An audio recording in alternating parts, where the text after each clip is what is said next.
seen from this location so far, a tiny handful of taxis, many of them are government vehicles.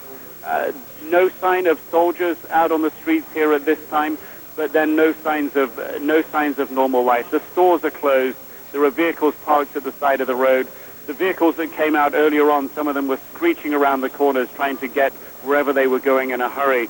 But the only other vehicles, apart from the government vehicles and a couple of taxis, are a few vehicles belonging to television news agencies. They are marked in bold letters TV to indicate that they are belonging to television news organizations. Those vehicles also driving around the city.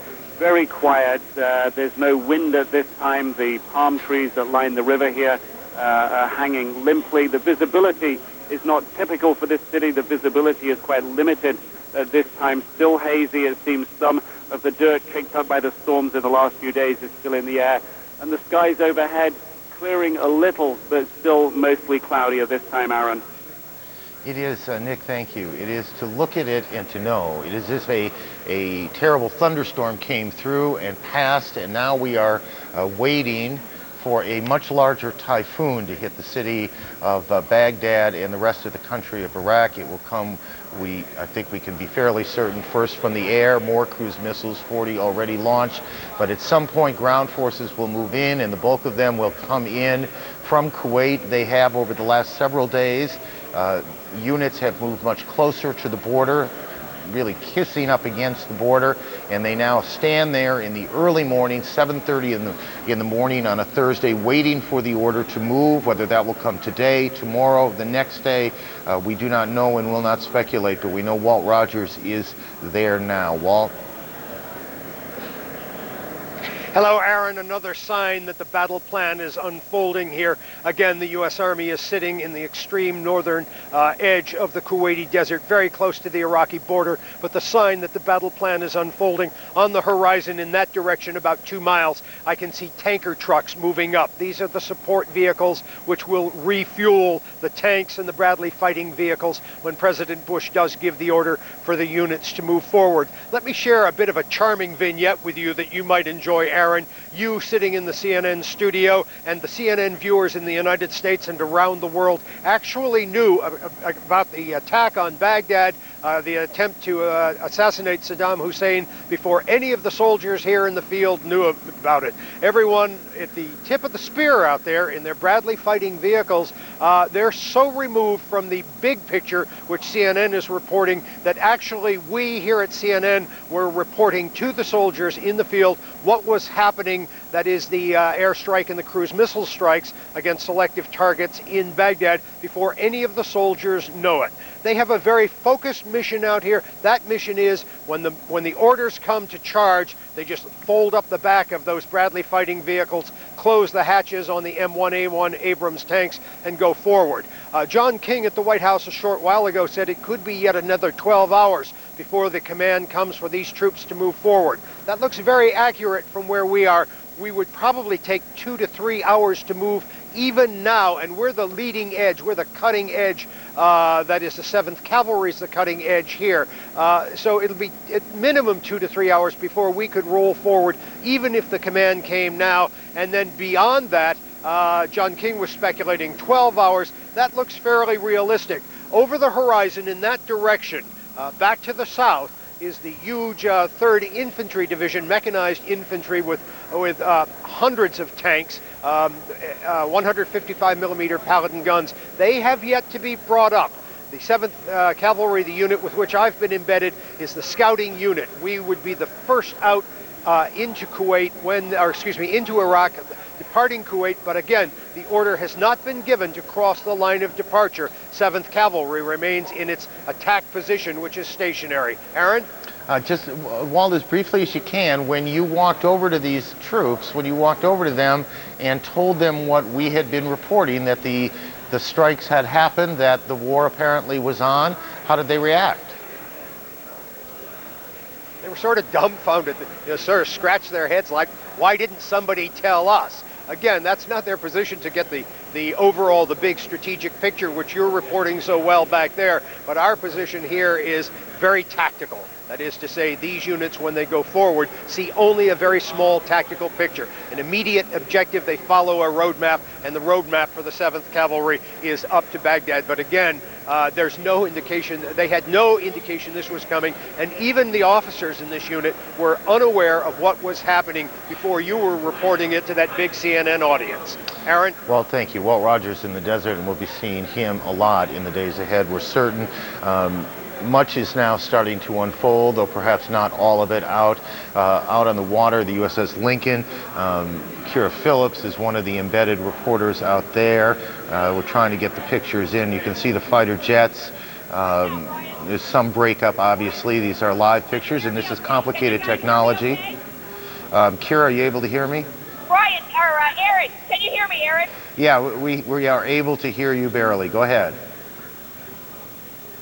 Okay, Aaron, as you're listening to me, Brian is on an F-14 Tomcat right now. I'm going to try and get the guys to give you a salute.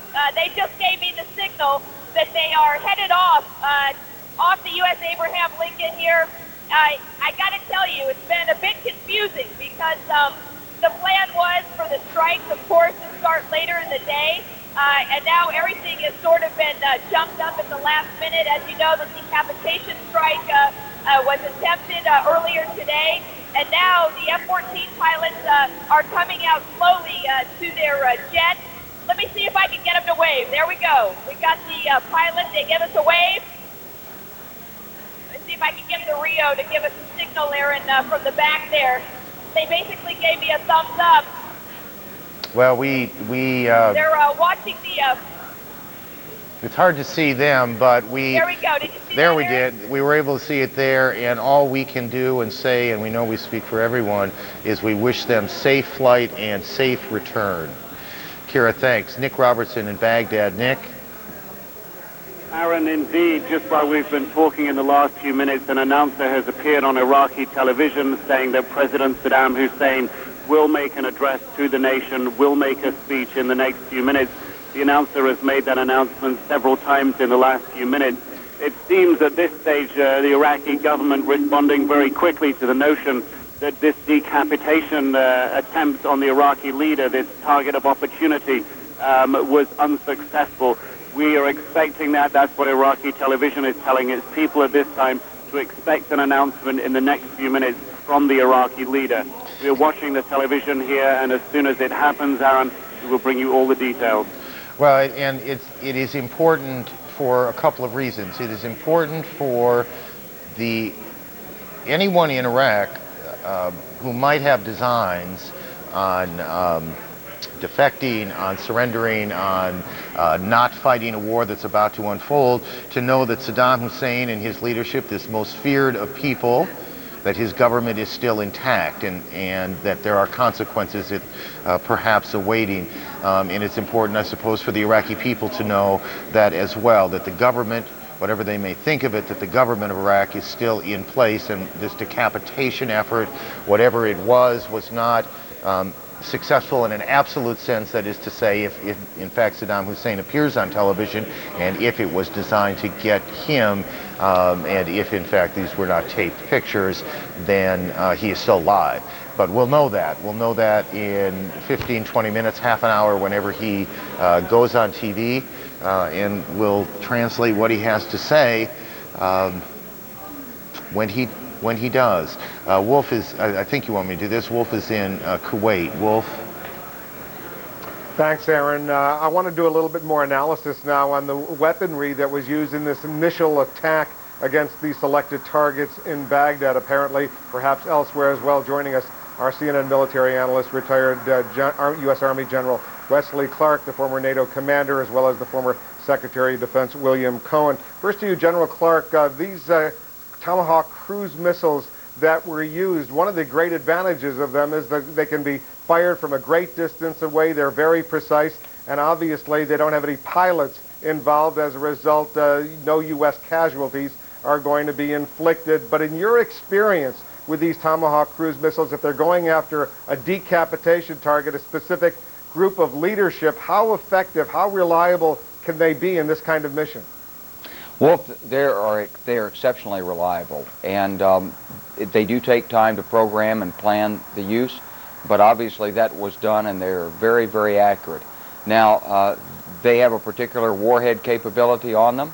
They're good at certain types of targets. Other types of targets they're not as good at. But for the targets that they're good at, they are very, very good indeed. And the thing you have to remember is because there is no pilot in there, you don't need to clean up the air defenses before you can come in safely. They could launch another strike. They could launch another strike after that. And if you place yourself in the mind of the Iraqis and ask, you know, what is this coming after us? We're talking about one decapitating strike. There could be a whole series of surprises in store for the Iraq leadership thanks to these cruise missiles.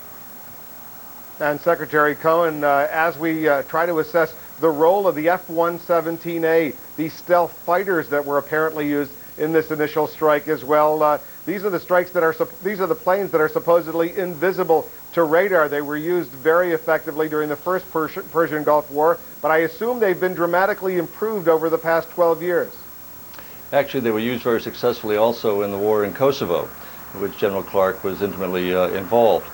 They're nearly invisible. No aircraft is fully invisible, but the near invisibility coupled with nighttime capability makes them very, very difficult, if not almost impossible to detect. But the avionics, no doubt, have been upgraded. The technology is actually quite old. These were fighter aircraft and bombers that were developed way back in 50s and 60s technology. But in terms of the avionics and the precision munitions, obviously that has been substantially upgraded. But we have a saying that our Air Force owns the night, but we also will own the day. We will take down their air defenses, and so within a matter of a few days, it should be very evident that these aircraft, the non-stealth aircraft as well as the stealth bombers, will be flying without much of a threat other than artillery being rained upon them from below. But we should own the skies both day and night soon.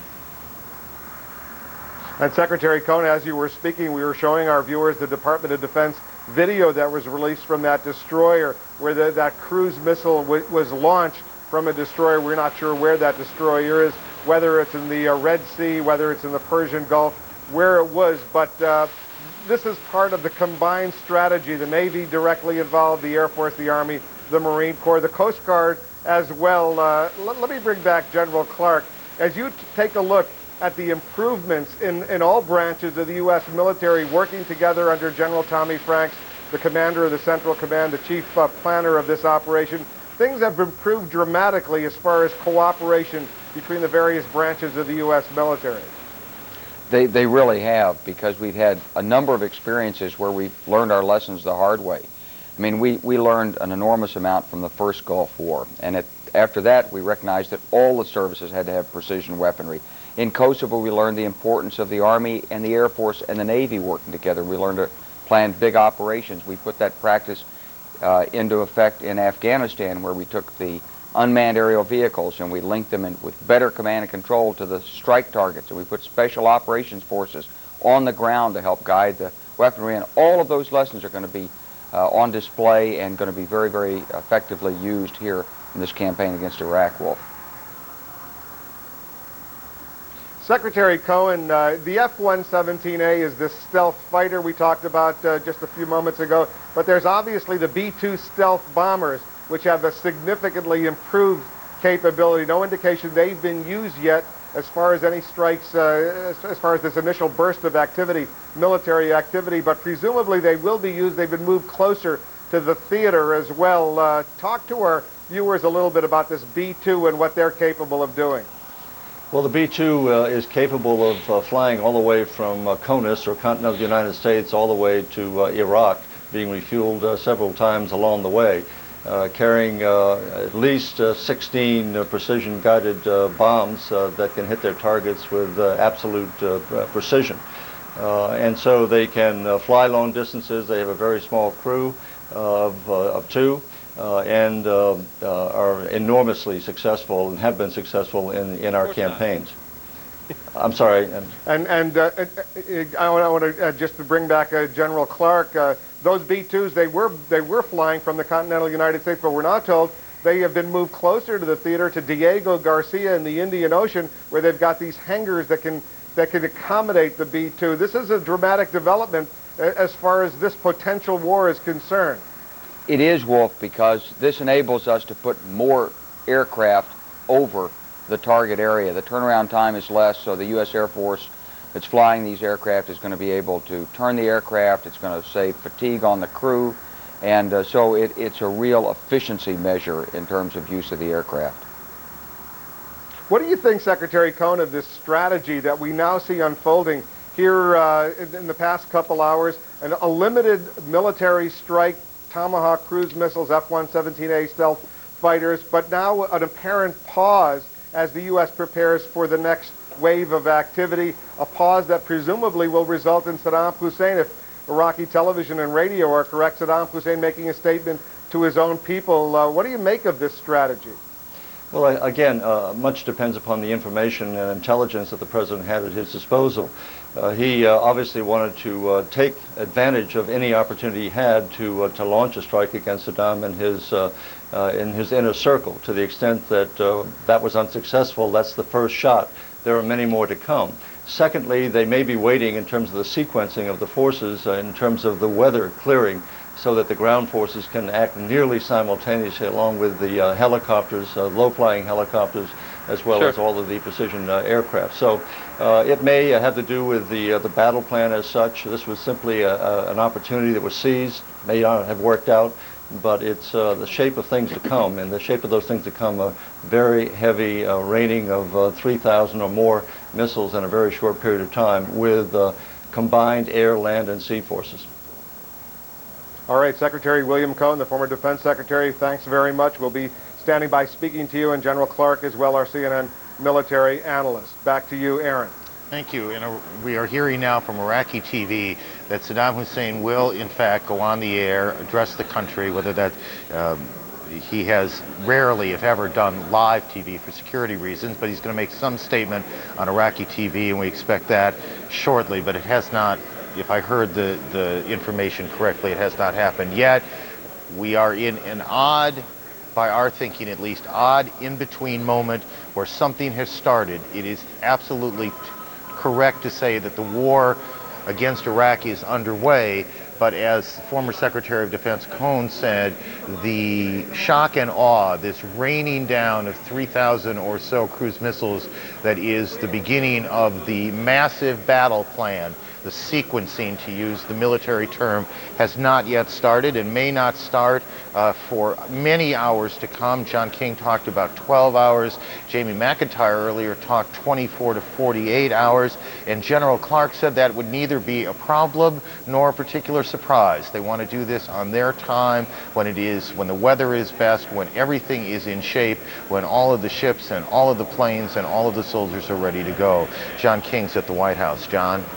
Well, Aaron, the senior official who I spoke to a while ago, who did say he thought it would be about 12 hours, perhaps more, before you would see any major military operation underway. I asked what would happen in the meantime. This official said, we will watch, we will listen, and we will learn. So certainly more developments to come. Quiet here at the White House now after a dramatic day, the signature moment of the Bush presidency, of course, and as we watch daybreak in Baghdad and as we have an apparent lull in the military activities, I want to bring back some of the words the president did speak earlier tonight.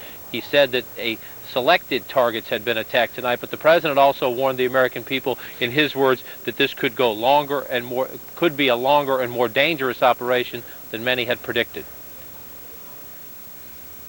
In this conflict, America faces an enemy who has no regard for conventions of war or rules of morality. Saddam Hussein has placed Iraqi troops and equipment in civilian areas, attempting to use innocent men, women, and children as shields for his own military, a final atrocity against his people. Mr. Bush promised to use the full might and the full resources of the United States military in prosecuting this war, and as we wait to see what the next phase is, we obviously are focused on the tactical things before us, the attack tonight, the battle damage assessment, whether Saddam Hussein or any major Iraqi leaders were in fact killed in that strike. Also, though, Aaron, as we watch daybreak in Baghdad, it will be interesting as day breaks in other key capitals around the world. This war and this president's policy of preemption is quite controversial around the world. As he prosecutes this war and issues the key orders in the hours and days to come, he also will have to deal with significant political fallout around the world. And one of the things that all of us will be watching beyond the military plan that unfolds is how will it unfold in the streets of Arab capitals, and in truth, how it's going to unfold in the streets of the United States. We went to, as a country, to a higher state of alert the other night after the president's ultimatum, and there is, as you know, enormous concern about Homeland Security and the relationship between a possible terrorist attack in this country, what Gene Meserve, who covers such matters for us, the other night, chillingly, to our ear, chillingly described as almost certainty. An attempt at a terrorist attack. Kyra Phillips is on the USS Abraham Lincoln this morning, at least this morning for her. Kyra? Aaron, can you hear me okay? Yeah, I hear you good. Go ahead. All right, I apologize. As you can imagine, it's really hard to hear you and even hear myself here on the flight line. The F-14 that you just saw take off, I'm not going to give you full names at this point. I'm going to stick with call signs. That was Crunchy and Rico taking off in that jet. Prior to that, it was Tonto and Sully, the first jet to launch off the USS Abraham Lincoln as this campaign against Iraq has begun. This is what I can tell you right now. Operation Southern Watch is still in effect. These jets that are launching off the USS Abraham Lincoln are conducting regular operations with Operation Southern Watch. Of course, at any moment, those jets could be called in to fly over Baghdad. As you know, Aaron, this is a very difficult time for me right now because there's a lot of information that I know, a lot of classified information, and so I've got to be really careful about what I say right now. But what I can tell you is that things are in full swing right now. F-14s are the first strike fighter pilots to launch off the U.S. Abraham Lincoln. You can see the other aircraft getting ready, loading up, getting ready to go. The radar jammers, the Prowlers have also launched off the USS Abraham Lincoln. I've got to stick to pretty much the basics right now. I can tell you they'll be, once heading over Baghdad, Aaron, they'll be going for pretty obvious targets, military targets, government buildings. You know about the decapitation airstrike that already took place with the hopes of getting Saddam Hussein before additional bombs had to be dropped.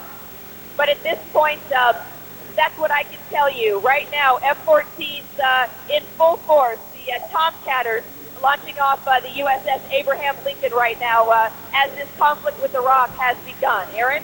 Kyra, thank you very much. Kyra Phillips is aboard the USS Abraham Lincoln.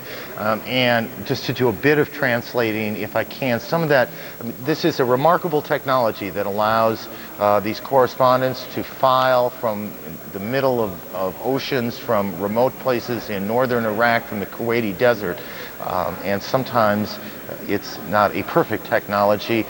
As I heard her, these are the routine flights that have been going on for some time into southern Iraq, into the no-fly zone of southern Iraq. There has been an increase in these, a 30% or more increase in these in recent weeks as they soften up, if you will, the air defenses in that part of Iraq. This has been going on in many respects for years, but it has gone on far more intensively in recent weeks. And that's what these planes are involved in. They are not yet involved in what the president referred to as the broad attack that will begin at some point today or some point tomorrow, at some point of the U.S. military's choosing, when the military decides the time is right. In Kuwait for us now is Christiane Amanpour. Christiane? Aaron, as you know, the United States had hoped to have two fronts, not only the front leaving from Kuwait here, but also a northern front from Turkey. That wasn't possible because the Turkish parliament voted against, so far, allowing U.S. troops to be based there. In any event, CNN's Jane Arraf is in northern Iraq, quite close to the Turkish border. Jane, what is going on over there, and do the Kurds expect to make any move down towards Baghdad or indeed towards any of the strategic targets around your area, for instance, oil fields and the like? Roughly. Well, again, we just talked about some of the extraordinary technology that we've been using around this area as we try to bring you all the news. Jane was coming to us by video phone from Dohuk in northern Iraq, but we seem to have lost that capability right now. We'll get back to it as soon as possible. In the meantime, Walt Rogers is one of our correspondents who comes to us via satellite dish in Kuwait with, I believe it's the cavalry there. Walter? Hello, Christiane. Nice to talk to you again. The situation here with the 7th Cavalry along the northern Kuwaiti border with Iraq, we should tell you, is no change of plans. Despite the selective airstrikes against Baghdad, an Army source told me a short while ago, this does not mean there will be any hastening of the ground movement forward at this point. The 7th Cavalry is in what's called an attack position, but it has not received orders to cross the line of departure yet. What that means is that the Army is going to be sitting here probably at least another 12 hours. They have a plan. That plan was to hold back until they got orders from the Pentagon, orders from the White House. Nothing that happened in Baghdad has changed that plan at all. It would take at least 3 hours if the orders came through immediately, right now, for this unit to move forward, and there's no indication it's going to come. Again, a soldier with whom I spoke a short while ago said the orders remain very constant here. Again, they have not changed their plan. Some speculation is could be at least another 24 hours before the huge land armada, which is sitting over that horizon back there, the 3rd Mechanized Infantry Division, the 3rd Division of the U.S. Army, will be coming forward. There was one indication that the time is drawing closer. Earlier along the horizon, we did see 5,000-gallon tankers. Those are needed, of course, to fuel the tanks and the Bradley armored fighting vehicles. They're moving close to us, but we are with the 7th Cavalry, and the 7th Cavalry is the leading edge of an attack.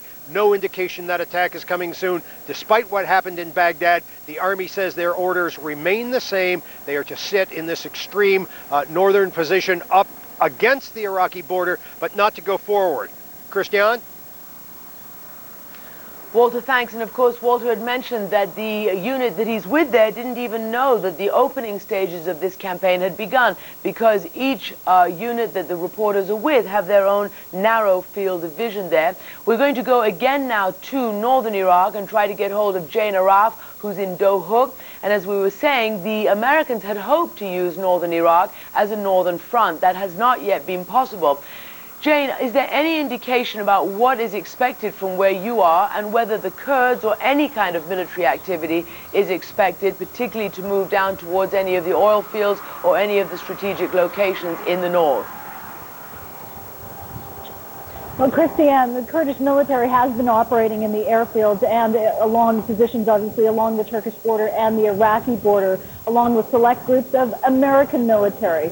Just behind us, and as you pointed out, we're in the city of Dohuk, one of the major cities in northern Iraq, and the closest Kurdish-controlled city next to Mosul, the second biggest Iraqi city. There is a mountain that's a lookout point for Kurdish military. American soldiers are believed to be known to be there as well. Now, the big fear, of course, of Kurdish officials and the Kurdish military has been Turkish troops coming in. That seems to have been diffused for now, but there are battalions of Kurdish Peshmerga, those are fighters who, literally translated as those who fear death, ranged along the Turkish border. Now, they say obviously they are prepared to fight Iraqi forces, but so far there's no sign of Iraqi forces here along the line of what would be the front line, Iraqi government-controlled territory, a few kilometers away. So all quiet, they say. Jane, thanks. And you're breaking up just a little bit, so we will come back to you a little bit later as we continue to monitor this situation from various vantage points around Iraq and inside of Iraq. And right now we're going to go back to Aaron in Atlanta. Christiane, thank you very much. We're waiting for a statement from the Iraqi president, Saddam Hussein, that we expect to see on Iraqi television shortly. We saw a moment ago that the Spanish Prime Minister Anzur would be addressing the people in his country. Spain was one of the co-sponsors of the resolution that never was, that second resolution at the UN, but he has been a staunch supporter of President Bush's and the policy, and was with the president in the Azores for that summit with Prime Minister Blair on Sunday, and he'll talk to his people as well. Jamie McIntyre is at the Pentagon. Jamie. Well, Aaron, just to recap a little bit about what we know here as we've been piecing this all together throughout the night. This was a Tomahawk cruise missile strike and a strike by F-117 stealth fighters at targets in Baghdad and south of Baghdad. Here we see one of the cruise missiles fired from the USS Donald Cook, which was in the Red Sea. There were also missiles fired from a submarine in the Red Sea and an Aegis cruiser in the Persian Gulf.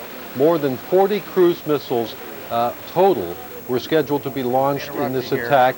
Jamie, I need to interrupt you here. Nick Robertson, what are you hearing in Baghdad? Aaron, the air raid siren going off here again in Baghdad. This is about 2 hours and 20 minutes after the initial air raid siren went off. From what I am told here, this is an air raid siren, not giving the all clear, but an air raid siren warning that a raid is coming. The siren there. Well, and actually, just winding down as I speak to you, Aaron. Well, but we were actually, Nick, we were able to hear some of that as we were able to hear some of the anti-aircraft fire a couple of hours ago. Just stay on the line, and we're probably 10 minutes or so away from hearing whatever the Iraqi president has to say. Jamie, I interrupted you abruptly, I hope not rudely. Why don't you go ahead and pick it up where you were? Well, I was just saying, we saw some of the cruise missile strikes that were launched. In addition, F-117 stealth fighters. This was what one Pentagon official called a target of opportunity, a location where it was believed that very senior Iraqi leadership was located, including, an official says, Saddam Hussein. The hope was that they would be able to take out some of the Iraqi leadership, including perhaps Saddam Hussein, and vastly simplify the task of trying to prosecute this war against Iraq. At this point, we still don't know the results of the strike. It was something that was planned at the last minute, essentially signed off by President Bush at the White House this evening and carried out, even though the plans for the start of the war that was supposed to be a very robust start did not call for those plans to start tonight. So, Jamie, go ahead. I'm sorry, Jamie, is the news lid on at the Pentagon? You know, the Pentagon never has a lid. It's not like the White House where they put a lid on and everybody goes home. At the Pentagon, people just kind of drift out at the end of the day. There's always somebody here. And for instance, unlike the White House where they kick the reporters out at a certain hour and tell them to go home, you can stay here at the Pentagon all night. There's always somebody here. Let me ask the question, let me come at it in the opposite direction. Do you have any sense that in the next few hours, we are going to be reporting from the Pentagon the beginning of a major operation? Is there any activity there that suggests to you that that's going to happen? No, in fact, we've been giving every indication that that's not going to happen, including, as I said, several senior officials who I've reached at home told me essentially they would not be at home if this was what they're calling it A Day. The first day of the war they've tagged as A Day, and several officials told me, quote, this is not A Day. So just again, Jamie, the sense is that we could be many hours and very possibly a day or more from the beginning of the shock and awe. Yeah, it's very likely that when that happens, it'll start at night. In order to take advantage of the advantage the military has at night, the cover that night provides. And so I would expect that we're at least until the next nightfall before you'd see the begin of a major bombing campaign that's supposed to have more than 3,000 cruise missiles and precision-guided bombs raining down on Baghdad to create this shock and awe. But again, if it turned out that they had seriously damaged the leadership and that something else happened in Iraq, they may want to wait and see what the effect is of this strike. Well, we're going to find out possibly some of the effect of it in a few minutes when Saddam Hussein goes on TV, though what we would expect, he'll appear on the TV channel that is owned by one of his sons, Uday Hussein. These speeches tend to be very full of verbiage. Certainly he will attempt to rally the country, rally the military. His mere presence is important in how this day plays out in Iraq. It was just before 10 o'clock Eastern time that Nick Robertson began reporting. I guess it was probably closer to 9:30, 9:35 Eastern. Nick Robertson began reporting that there was anti-aircraft fire, some explosions that he was able to hear. We have some tape of that now that we're able to look at. If we can put that up.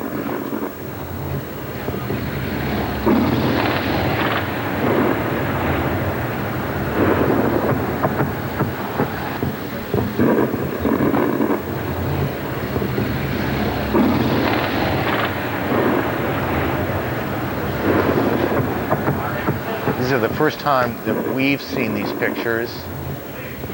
You can see the explosions in the background, in the distance. It was just before daybreak in Baghdad. You see the flashes. In every earlier picture we had seen out of there, all we had been able to see was the anti-aircraft fire going up, the tracer fire going up to the sky.